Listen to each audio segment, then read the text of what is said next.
Today we're going to talk a little bit about time. Not being on time, worry not, but about time itself, the concept of time, the purpose of time, the handing over of time. Time was given over to the Jewish people, actually. But beforehand, I'm going to ask you, in what way were the Egyptians like the Brits? Hi, good morning, friends. They both came from Leeds. No. Egyptians did not take the leads, no. They tried to conquer everybody. Okay, that's one They were approach. So, involved in pyramid schemes. anyone in Wall Street as well? Glad you asked that question. See, I get a lot of answers. So,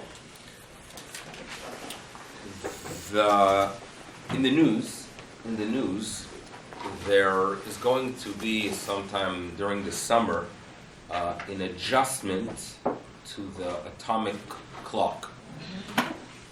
Meaning, many decades ago, they established this atomic clock that will be in sync with the rotation of our planet. And it works well. However, it seems to be that the atomic clock works even better and is far more precise than the planet itself, and there's this discrepancy of a second between the rotation and the atomic clock, so it has to be dealt with. So this year is a leap year. They're going to add a second among the yeks. It's a major to-do. How they're going to deal with it, but that's what's taking place now. In the United States, they don't like the idea of the adjustment because the atomic clock adjustment messes things up for technology and technological devices. They have to go ahead and reread it. So in the United States, there has been a suggestion to just ignore it and live with the discrepancy of a second.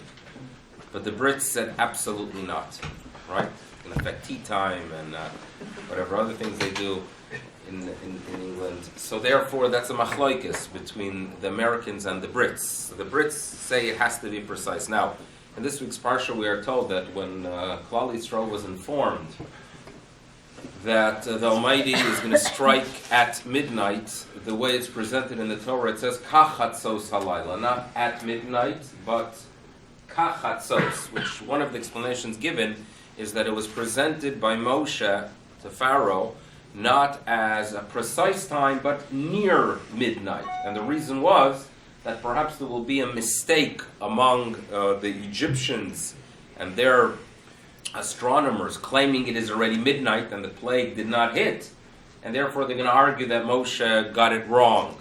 So therefore it seems to be that the Egyptians as well, if it would be off a few seconds, they too would go crazy. So therefore in that way the Brits are like the Egyptians. And that's that. That's what they got a Torah and a joke all in one package. And now let's turn to this week's portion. Everyone turn to page 348. This is in essence the first mitzvah. This is the first mitzvah. It is the mitzvah of establishing the Jewish calendar. The Jewish calendar is unique because the Jewish calendar takes into consideration the solar year and the lunar month as well, and demands an adjustment and demands that they go in sync. And that is achieved by having months that are of 29 days, months that are of 30 days, and in addition, the leap year every once in a while, and that's how we stay in sync. We are not like the Christian calendar, or you could call it the calendar of most of humanity that just follows the sun.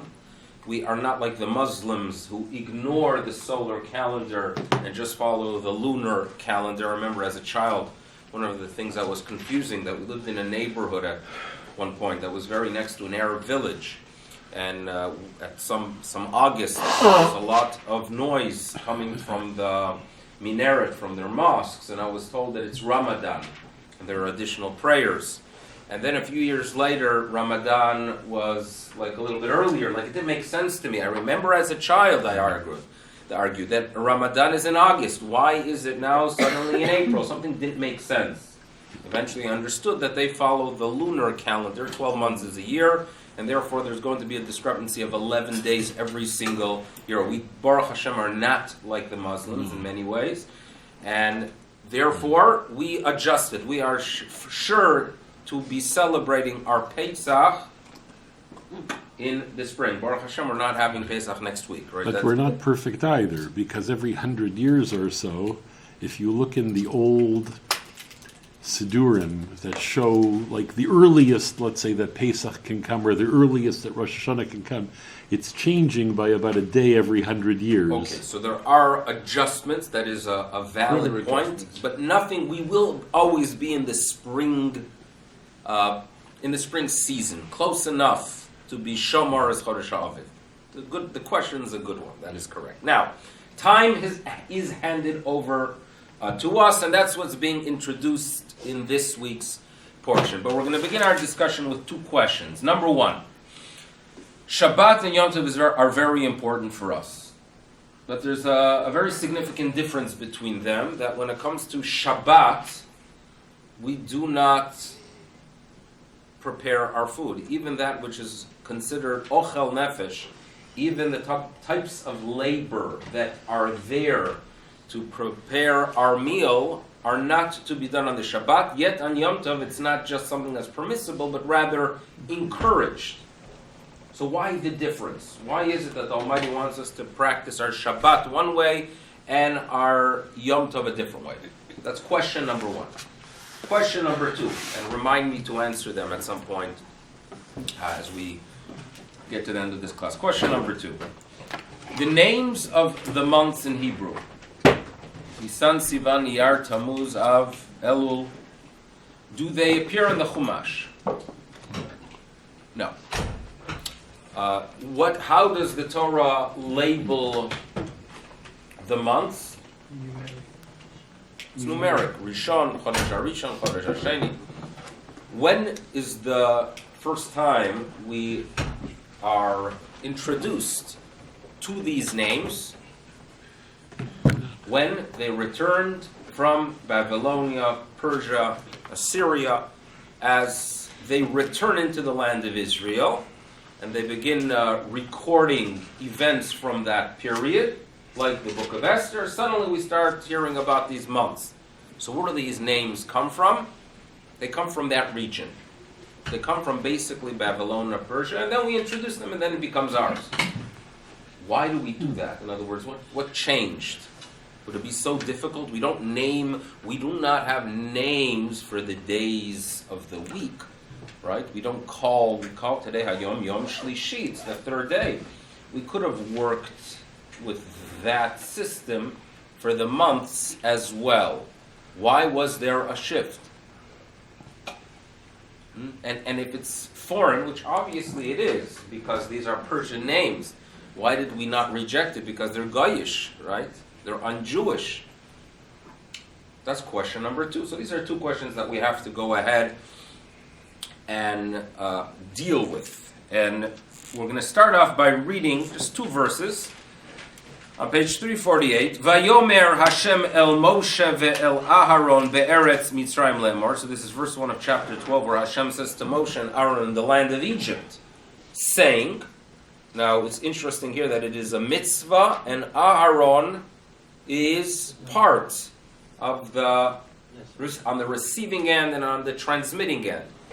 Very unique, but it seems to be that he is honored for the many years of his service in Egypt. And we are told, HaChodesh hazeh lochem Rosh Chodashim, that you should know that this month of Nisan, shall be for you the beginning of the months. So from this point on, the beginning of the Jewish year, the beginning of the months, begins with Nisan. And therefore, when it comes to any count that relates to the months of the year, begin with Nisan. So there is a mitzvah here, a commandment here, to go ahead and establish their calendar system. In addition, something else is taking place here. When God says, HaChodesh hazeh lachem, it could be read as, HaChidush, the renewal belongs to you, meaning the beginning of a Jewish month starts with the renewal of the moon. The moon makes its reappearance after vanishing. This concept of renewal of time belongs to you. And you actually, rabbinic courts or humans, are given control over time. Because what starts a Jewish month is the fact that you have a court declaring that it is sanctified. The system would work that people would come, make their way to Jerusalem after observing, after noticing the new moon. They would testify in front of the court, and the court would declare, you know what? The month is sanctified. Today is day 1. Now, if, for example, the two witnesses who saw it were on their way to Jerusalem, but they got stuck in mud, in clay, or who knows what, and they arrive late, and by the time they have to make their testimony, it is already nighttime, it will not be the beginning of the month, meaning it will be delayed to next day. In other words, it is not enough to observe the new moon. It is not that by observing the new moon you start a new month, but rather it is achieved by the declaration of the court. So the courts are given the power to sanctify time. And even in this day and age, you know that the system of testifying in front of a court was in play even after the destruction of the temple. The system was used into the 4th century, and only by the 4th century do they realize that this is no longer working well. Our communications are down, right? The internet was down, and they were no longer able to control the information itself, so they established a calendar that we are familiar with. But even the calendar itself, what they did was that they sanctified every single month. In other words, they had a session, and in it they declared that from this point on, people will know when a Rosh Chodesh is. People will know what years are leap years, which ones are not. But from this point on, everything is sanctified. And they had to add that last statement, because without their declaration, the months would not really begin. So it is as if the Almighty says, I hand over time to you. It is all yours. Okay, meaning you go ahead and take control over the calendar. When it comes to the cycle of the week, we have absolutely no control. It was in play before we came into existence. The 6 days of creation, 7 days of rest. That's God-made. When it comes to the Jewish calendar, that is man-made. Humans have an impact over it. And this is a very fundamental part of our religion.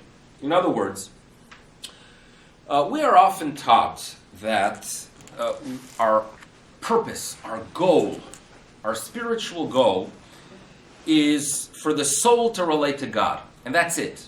In other words, for example, Rabbi Moshe Chaim Luzzatto, the great luminary of the beginning of the 18th century. So he wrote a work called Mesilat Yesharim, the Path of the Just. And in it, he's guiding the Jewish people into living a righteous life. And he talks about what is the real goal of the human. What's our goal? And he notes that the whole goal of human existence, the purpose of our being, is 2 words, lehitaneg el Hashem, 3. To go ahead and have oneg, pleasure, a spiritual pleasure by having a close relationship to God. How is that achieved? By living a life of meaning, of value, of connection to the higher being. And then eventually, after the point of departure, when the soul departs from the body, you are close to God. Mission accomplished. Fine. Now, that's what we've been taught, and therefore Judaism focuses a lot on, working out throughout this game called life, to go ahead and maximize the mitzvot, do good deeds, that we are sure that after 120, when we face our Creator, we could go ahead and see our balance in our spiritual account and realize that we're in the black and not in the red, right? Now, there's a little bit of a problem with this approach to Judaism. Because this approach to Judaism basically tells you that this world, or achieving anything in this world, serves no purpose. In other words, you are only here to gather your good deeds. So anything that is here to fix the world, right? Be concerned for the environment, for example, or being sure that we have, a national home. Those things are not important, because if my goal is to achieve just mitzvot, I basically ignore this world. And if, for example, we could be asking questions like, if God wants us to just reach this relationship with Him, so why are we given such a drive to have an impact in the world? I mean, there are many things that are missing. So therefore, our Judaism has another part. Part two. Part two of the religion is that the Almighty wants us to actually have an impact on the world itself.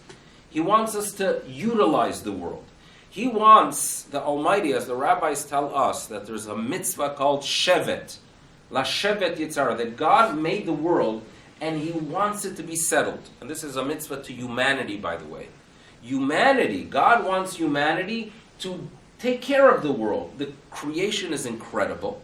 And at the same time that God is interested that at some point we should focus on a relationship with Him, but He wants us to have an impact on the world, to utilize the world, to go ahead and work with the seasons, do the right thing at the right time, feel a connection to Him through nature. So there are two aspects to the religion, and we're going to call one of them the Shabbat aspect, and one of them is the Yom Tov aspect. If you analyze Shabbat, right, we talk about Oneg Shabbat. Oneg, right, there's no good translation for this term, Oneg Shabbat, right? It's not happiness, but if you look at the word Oneg, and you will realize that it is the same word that is used to describe the attachment that the soul is going to have to the Almighty after it departs from the physical world. So Shabbat is a very spiritual day. It is a day that we call it Me'ein Olam Haba. It's a little bit of the world to come. So yes, we are in the physical world, but we focus on a relationship with God. It has nothing to do with the seasons, with the environment, with the land. Nothing at all. It's an attachment to God. Holidays, on the other hand, holidays are extremely different. Holidays are everything about land and everything about the season. And at a specific season, comes springtime, you feel renewal. If you are a farmer and you are out there and you are beginning to plant, and it's a time to go ahead and renew a relationship to the land, to God, it is everything about the seasons. That's the difference between the two. Imagine living in South America, right, and having, Shavuot in the winter, right? Like everything is wrong there in the southern hemisphere. Anyone have an Australia connection that I have to be careful with here? But the truth is, you just feel wrong. Everything doesn't feel right. And it's not just because we are used to things one way, but the reality is Pesach is spring. Sukkot is in gathering. It is a time when you feel a connection to nature. And therefore, there are those who explain that Shabbat, you have to imagine that you are being a guest in the house of God. You are as if you are invited by God into His domain. So that is an oneg, right? So you don't focus on preparing things when you are a guest in someone's house, correct? So you go ahead and you enjoy what exists there. You don't walk into the kitchen and say, the salad was great. Do you mind if I add a few, cashews to your salad? And you walk into the kitchen. It would be an interesting skit. You walk into your Shabbos guest in someone's house. You walk into your kitchen and I start chopping the cashews because I think that salad would really, it's a good salad. I'm not insulting the chef, God forbid, but it's a salad that would really benefit from a few cashews and raisins on top. Doesn't work like that. That's Shabbat. You don't prepare on Shabbat. Yom Tov, on the other hand, you are welcoming God into this world. You're welcoming God into this world. The fruit must be fresh. We are told you're not supposed to have a very long davening on Yom Tov. Not one shul listens to this. But you're supposed to have a short davening because you're supposed to go home and prepare fresh food, right? Shabbos, you are supposed to have a long davening? So it's a bit longer. And, it's interesting that the rabbis tell us that when it comes to a Yom Tov, there's a concept of Chetzio Lashem, Chetzio Lachem. Half of it is to God, prayer, Torah, and half of it you're supposed to enjoy. So one of the greatest rabbinic authorities of the 17th century noted that when it comes to the chazanim going on and on, it's not Chetzio Lashem and it's not Chetzio Lachem. God doesn't enjoy it and people don't enjoy it. That's what he noted about the shul he had to go to somewhere in Europe. So now, That is the significant difference between Shabbos and Yom Tov, right? A different volume of what we are trying to achieve. Okay, now, if you look at the language of Kiddush, of Yom Tov, what do we declare? Mekadesh Yom Tov. Mekadesh Yisrael Vazmanim. In other words, we don't say like Mekadesh Shabbat, ah, God, you sanctify the Shabbos. No. God sanctified Israel, and every human has a potential of joining that Israel. V'hazmanim, and as a result of the sanctification of Israel, do we have the sanctification of time? So we have power over Yom Tov. Yom Tov is ours. Yom Tov is given to us to achieve things in this world, to value the world, to value the land, to value farming, to value production, to value nature. Live in this world and achieve something in this world. So we have to be a little bit of a Shabbos Jew and a Yom Tov Jew. Now, Shabbat played a very significant role in the Galut. When you're suffering in exile, and you don't know about tomorrow, and you for sure can't think about having an impact on the world because you are basically always in defense mode. So you think a lot about Shabbat, Oneg, my relationship with God. You become very, very spiritual, but you ignore the world around you because you have no choice.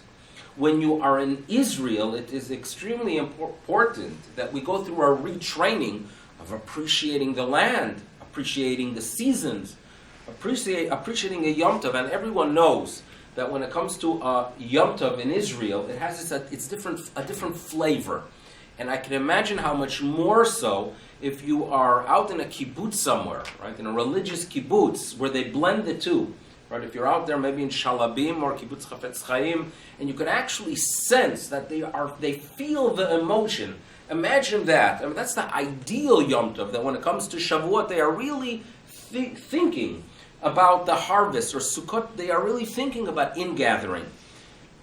That's the way it should be. We are balanced. We value what the journey of the neshama, but we value this field we live in. That's called the world that was given to humans. Okay, that's what we are. That's our introduction, really, to this idea. So now, when God is handing over in this week's portion time to humans, time to Klal Yisrael, times to a core, He is telling them, you Jews, right? I'm giving time over to you. In other words, you have the ability of sanctifying it. And I want you to maximize the potential of time. Now, where do we achieve those things? In the land of Israel. When we are in the land, and we could produce and fulfill the mitzvos of the land, that's where we could go ahead and tap into the power and the potential of time. So you see a strong relationship between time and the land of Israel. Okay, do we agree on that? Okay, thank you for the nod. So now, with that, I'm going to share with you a statement from the Ramban, Nachmanides. Nachmanides deals with the question of the names of the months, and they are quite problematic, some of the names of the months, even some of them are pagan gods, like Tammuz. Tammuz was a pagan god, and nevertheless we adapted it. We took it with us when we returned from Bavel, from Babylonia, from the exile, and as we established our second commonwealth and built the second temple. So notes the Ramban that you should know. We have a lot of Zecher Li'etziat Mitzrayim. We have many things to commemorate the Exodus from Egypt. Many things. On a daily basis, we're supposed to remember it. We have a Seder. But Nachmanides tells us that we actually have to commemorate another Exodus, another return. And that is the return in the days of Ezra. We were in exile, we returned. And there is a verse where we are told that the Almighty, this is in the book of Yirmiyah, and God said, days are coming, velo ya'amer od, where people are not going to say anymore that God is just the God who took you out of Egypt. Ki im chai Hashem, they're going to say that this God is great. Asher he'ela et bnei Israel me'eretz tzafon. The Almighty is great because He brought us back from the northern land. The true north that is being referred to here is Babylonia. Now, a little bit of geography. Babylonia, Syria, Iraq, Iran, they are not exactly north of Israel if you look at your Google Maps. But nevertheless, it was considered the north because the route from Israel to Babylonia went through the Fertile Crescent. That was the only way you could travel through the wilderness. It's got to be Meshuggah. So therefore, the roads went to the north. So therefore, throughout Tanakh, especially in the book of Yirmiyah, it is referred to as the northern land. Fine. So what we are told here that the Almighty God will one day be honored, and it will be the people of Israel's goal to thank Him for the return Me'eretz Safon. So therefore, notes Ramban, to commemorate that return, we took something from Babylonia, we took something from that land, and we made it ours. And when we go ahead and declare that tomorrow is Rosh Chodesh Shvat, and today is the 29th day of Tevet, when we mention names that come from that region, from Persia and from Babylonia, that is our way of showing appreciation that we are no longer there, that we return to the land of Israel. That's what Nachmanides says. Okay? It's a commemoration. Fascinating insight. Some difficulties that have to be dealt with as well. Right? What right did they have in that era? But there's a much greater, a much more difficult question that must be asked, because the Ramban quotes half a verse. If I continue reading that exact verse that he quotes, the verse continues, and I'll read it again. That a day will come, Lo ye'amer od chai Hashem asher helad b'nei Yisrael Mitzrayim. A day will come where we will not only mention the fact that God is the one that took us out of Egypt, Ki im chai Hashem, but rather in the life of God, asher he'ela et b'nei Yisrael, who brought out the people of Israel me'eretz Safon, from the northern land. Umikol ha'aratzot asher hidicham shamayim, from all the lands that they were dispersed to. Vashivotim al admatam asher natati lavotam, and I'm going to return them to the land of Israel. Now, obviously, if this verse is talking about this ingathering of exiles from all the lands, it is not talking about the Babylonian exile and return. It is talking about some kind of future messianic return. And if you remember in the Haggadah, when the rabbis and Ben Zoma have a disagreement, if in the messianic era you will mention the exodus of Egypt or not, they quote this verse, meaning this verse has to do, and the statement Mikol ha'aratzot is obviously referring to the messianic return. So it is extremely difficult that the Ramban uses this verse, which is really based on the Jerusalem Talmud, but that this verse is used to tell us that we should commemorate the return, which was not exactly the greatest return. You know that most Jews stayed back in Babylonia? You know that when Ezra leaves Babylonia, so we are told that he took all the problems with him. Meaning there were some Jews, believe it or not, with problems. So he took them because he knew that in Babylonia they won't manage, they won't figure out how to deal with the problems. So he took all the problem cases with him to the land of Israel. This was no honorable return. This was a return that was quite depressing. This was a return that when they built the second temple, and the youngsters were all happy that they have a temple again, so there were elders there who remembered the glory of the first, and what were they doing? Crying their eyes out, pulling their handkerchiefs. In those days they still used handkerchiefs. They pulled them out of the pocket and they were clearing tears because the second temple was nothing compared to the first one. So it is very, very odd that we have a commemoration, and we name our months. This is quite significant. We name our months for this quote-unquote exodus to show our appreciation for this shvacha ma'aseh, for this very weak exodus. So how do we deal with this? This is a question. No? You don't. Was? No one wants to give an You know that in among Hungarians, yeah, I'll be careful. I'll be careful. I know. I scan the crowd, but some of them, some of you, are very, very strict in not noting that this is the year 2015.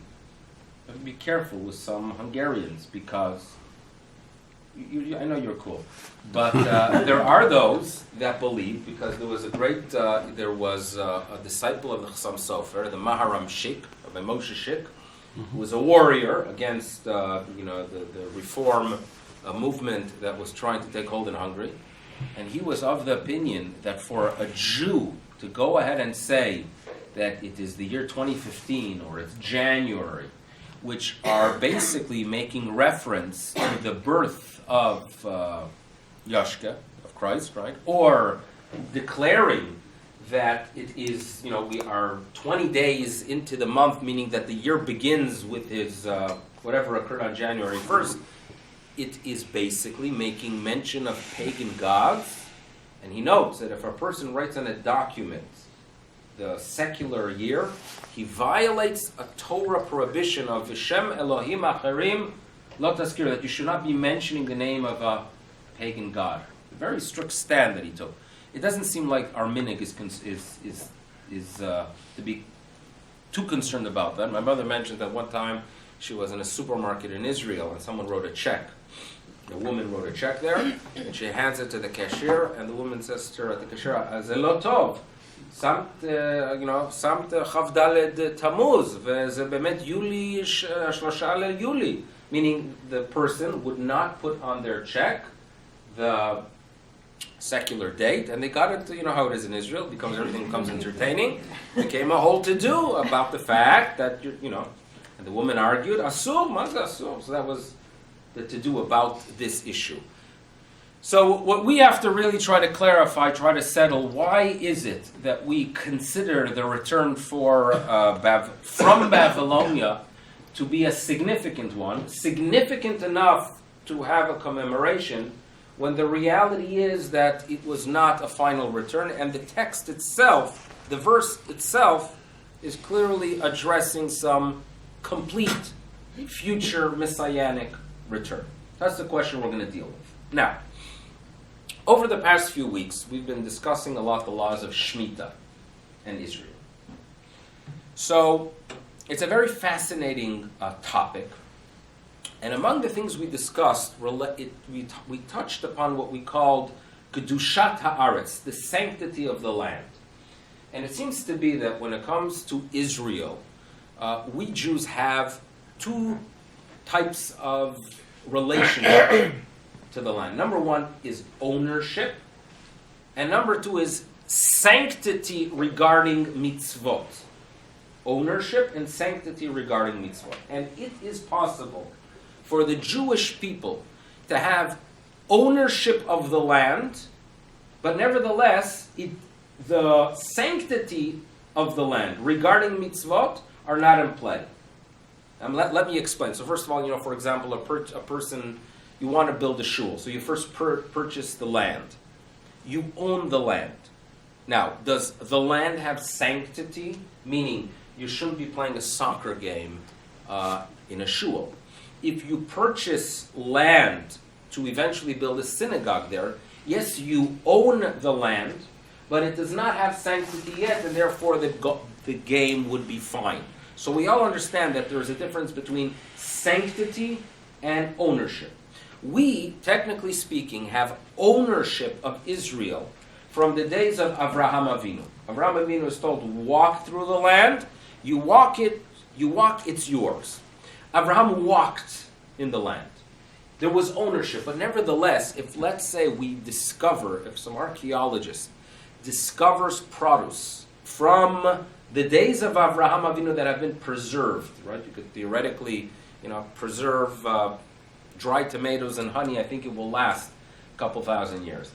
And you come to a rabbi with a question, do I have to tithe it? I'm not sure if Avraham Avinu, I'm not sure if he followed all the chumras that I adopt. Do I have to tithe it again?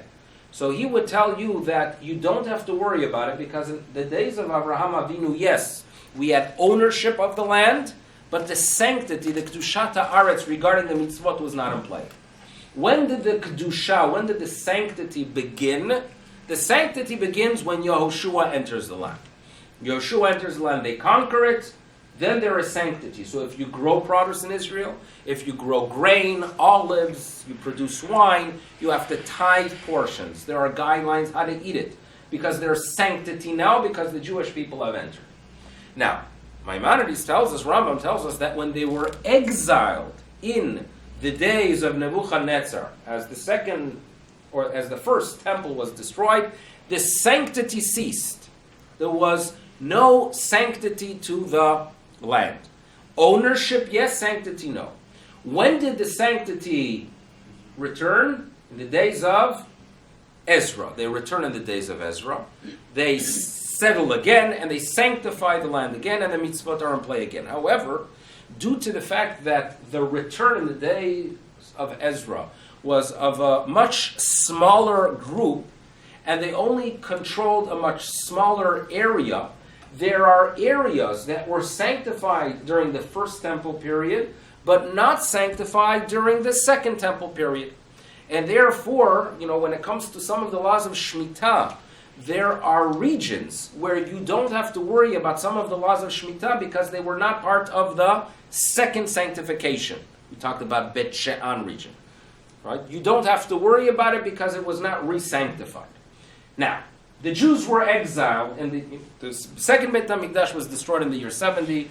Jews are exiled, and for many years we are away from the land. Nevertheless, the second sanctity remained. It never ceased. There's something quite incredible about it. That the first sanctity, which was done by Yehoshua, ceased when they were exiled. The second sanctification of the land, which was achieved in the days of Ezra, since they were granted permission from the world powers at the time, it never ever ceased. So sanctity in Israel, from the days of Ezra until today, never ceased. Many of the mitzvot in the land of Israel are in play from the days of Ezra until today. That's what we are told. Fine? You have that information? With that, we could gain a little bit of clarity to the significance of the return from Persia, from Babylonia, in the days of Ezra, and why there should be a commemoration, and why Nachmanides can turn to that verse to go ahead and say, you know what? There is something to celebrate. Because the purpose of time, as mentioned, where do we go ahead and maximize the potential of time? Time is given to us. We humans, we Jews, we courts, we were given power over time to sanctify it, to utilize it, and to go ahead and bring God into this world. Correct? So now, we were given that potential in Egypt, and then we arrive in the land of Israel and we do mitzvot. We maximize, we are utilizing time.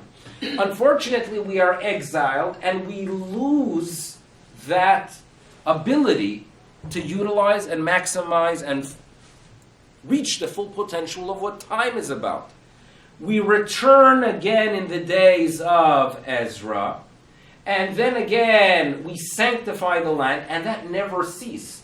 So therefore, regarding the sanctification of Israel, the Messianic era really begins with the return in the days of Ezra.